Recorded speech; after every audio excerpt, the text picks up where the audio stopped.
What's up, everyone? Happy Friday. Okay, this is going to be a very exciting one because I'm going to walk you through exactly what I'm doing for a client of ours and how I'm actually going to finding a perfect influencer for them on Facebook, Instagram, TikTok, and for a blog. So this is going to be a really interesting one if you've been questioning or wondering how do I actually go about finding a perfect influencer for me? How do I actually go about not just finding them, but getting them on board? What's that process look like? So I'm going to show you the back end of this. So this is going to be kind of a two-part video where we're going to talk about how we're actually doing it now because I'm actually doing it right now. I want you to implement it, and then worst comes to worst, I'll show you the outcome for mine. Like I said, I have a very specific outcome I want with this campaign, specific influencers I'm going to get.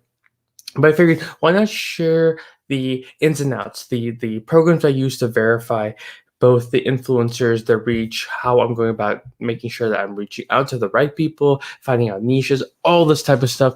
And again, this is stuff like I wish I knew. So I love making lives like this where it's really talking about things I wish I knew because anyone can do this, right? Anyone can do what I'm doing. That's why I'm sharing it with you because I want to save you the 10, 20, 30 hours. Let me turn on this light. We can get started. Notice it was a little on the dark side there, and this is the light side, right? So, like I said, the objective for this is I have a consumer product. I have a spices product that I'm trying to market. And basically, what I'm trying to achieve is I know my outcome, I know the audience I'm trying to reach, but I'm trying to find the perfect influencer that I can send product to that basically will. Let's back up. Let's back up to this. So my goal with this one is we're launching a new brand, and I'm trying to find the best mechanisms for the cheapest price to get it out to the most people. Now, we have many different options, and this campaign will be focusing on two specific strategies. One is going to be paid media through ads, and the other one is going to be influencer marketing. So we have a objective to test out this brand's validity and see if it's something that actually is needed in the market. To do so, we set a target. So we have X amount of product that we want to move before a certain date. If we can move it at the plan I have, that validates that we should invest more into this brand. If not, then we have to refocus, change up the language, and all that type of fun stuff. But for the premise of this conversation, I'm going about how I'm doing I'll do a whole different video on the ads, but this one I'm specifically showing you how I'm going to evaluate and how I go about evaluating specific people. So whether it's bloggers, influencers, whatever that is, I'm going to show you the person I'm trying to reach, the software I use to verify them, and then how to go about reaching out to them. And this we might have to split this into a couple of different videos. I'm not sure depending on the questions that we get and all that fun stuff. So let me share the first piece of a software with you that I like to use. So this one's called Social Blade. The reason I like it is the problem with many people who run social media influencer campaigns is often they're targeting people that are perceived to have a lot of influence. But using software like this, so I'll actually we'll do this live. I'll throw in my name. We'll go look at my Instagram and kind of break that down together. Perfect. Boom, boom, boom. So right off the bat, let's establish what is the difference. So I shared the software there, and then I shared I should probably send in the middle of the screen. And I shared my account. So at the bottom, you can see my account, and I might just, should I share my screen? I should probably share my screen. Let's do that then.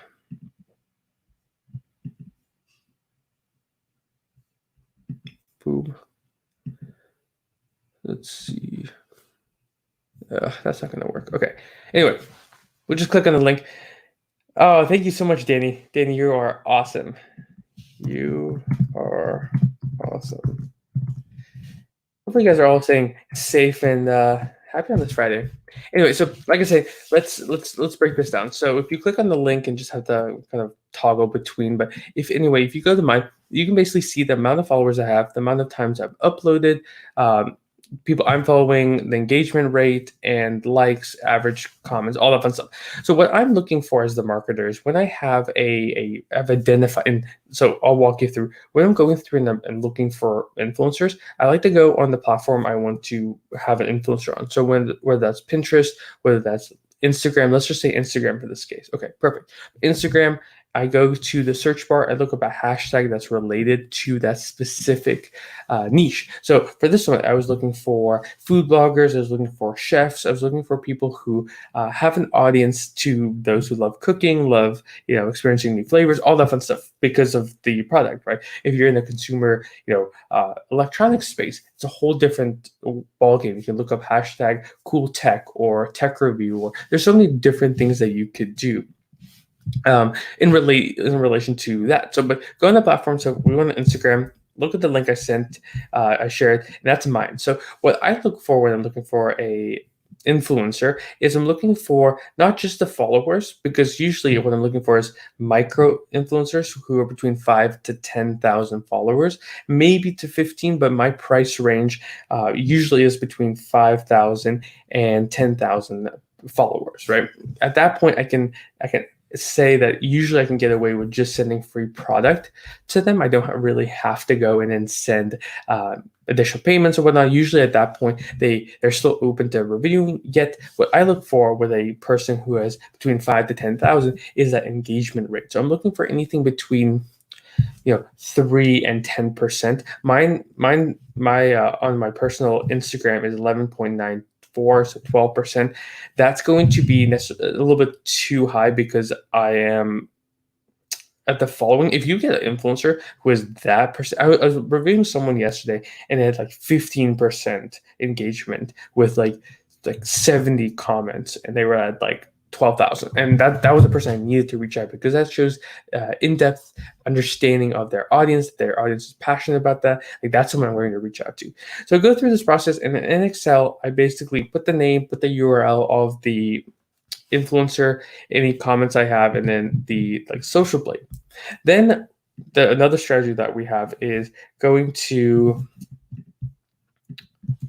bloggers' websites. So the nice thing is the unicorn of influencer is if you get someone has a fairly solid, I'm not talking about like extravagant, I'm talking about fairly solid 5 to 10,000 followers on each platform. Because if I can send someone to a free box of product and they review it on their Instagram, LinkedIn, Twitter, and Pinterest, like that's great. I just got 4 campaigns or four more mediums from just investing in one person.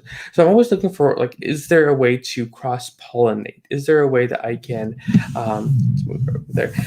Is there a way that I can get someone who has fairly solid following on multiple platforms to actually know about my brand and be able to market it, right? Sometimes you can get away with this, sometimes you can't. It depends on the influencer. Again, that's why I focus between that 5, 10, maybe 15,000 follower, because usually those people are still hungry and willing to hustle, and often, this is bad to say, don't know the value of their influence, right? So I could send a free product that's worth 30, 40 bucks, and I could end up making a couple hundred, maybe $500 from that. That's really, really good from one product, right? That I was sent out.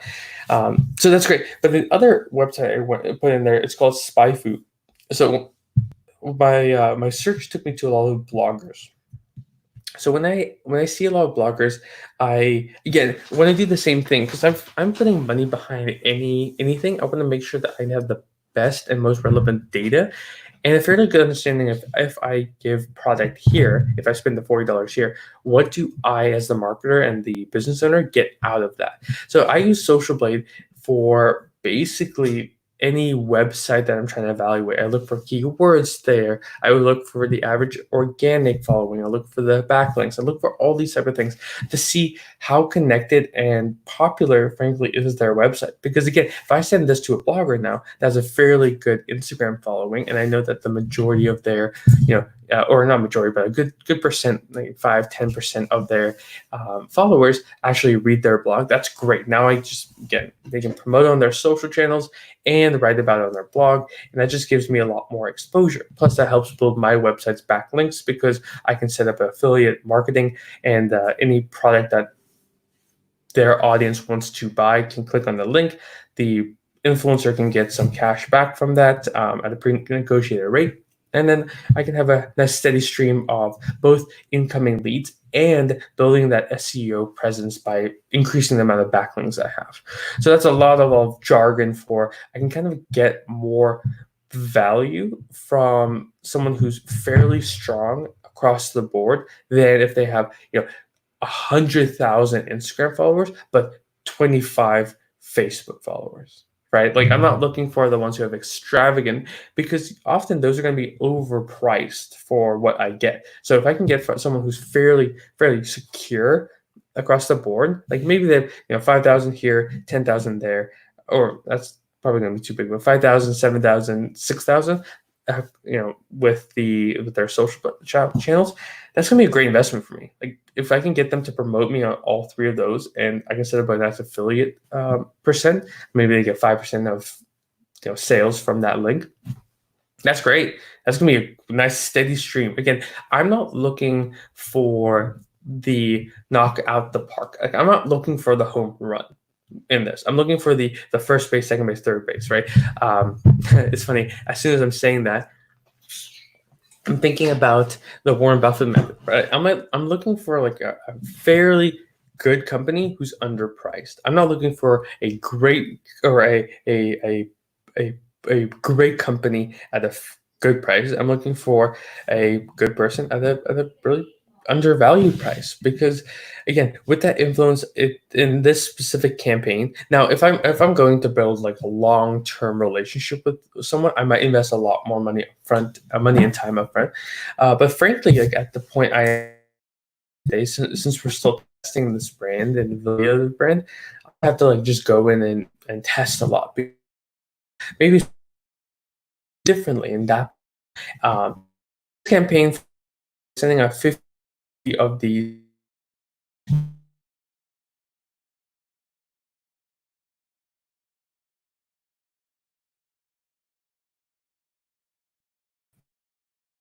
going to be 200, because a lot of them might not respond, say yes or no.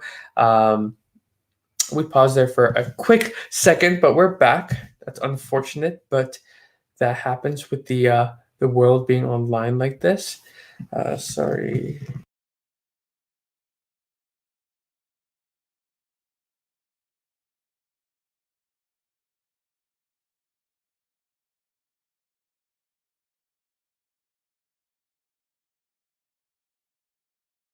Sorry about that, guys. I guess we lost connection there, but we're back. That's kind of what happens here on the live show. That's it's just gonna be what it is.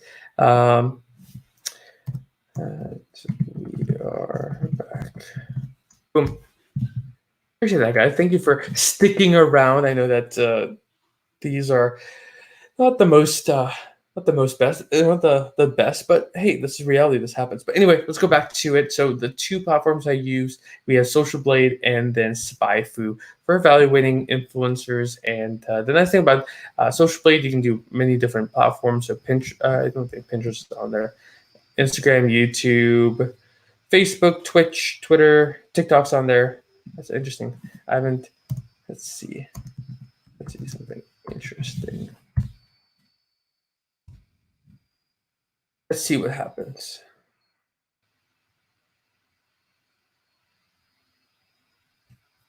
Oh yeah, no, it's still in its beta in TikTok, but hey, it's starting to pull from something. Anyway, I digress. So influencer campaigns have an objective, have a clear understanding of who it is you're trying to market to. Use hashtags to find out people and brands that you could actually partner with to be to run influencer campaigns. I'll let you guys know next week. Again, I'm building a list today and tomorrow, so I should have start to reach out to them next week. So late next week, we should have some say on like who's going to take some product, who's going to talk about it, deals, and all that fun stuff. But anyway, I appreciate everyone. So use those two different. Let me just put them in again. Use Social Blade and SpyFu for evaluating the effectiveness of the people that you're trying to go with. Again, especially when you're talking to influencers that are between 5 to 10, they might not have as much data to share. So third-party data like this is important. Click-throughs and all that they might have, but again, that's what you're trying to pick up someone in their beginning of the their influencer game. So have a fantastic day. We'll see you guys. I'll be on live tomorrow a little bit, but enjoy your Friday. Have the best day ever, and we'll talk soon. Okay, peace.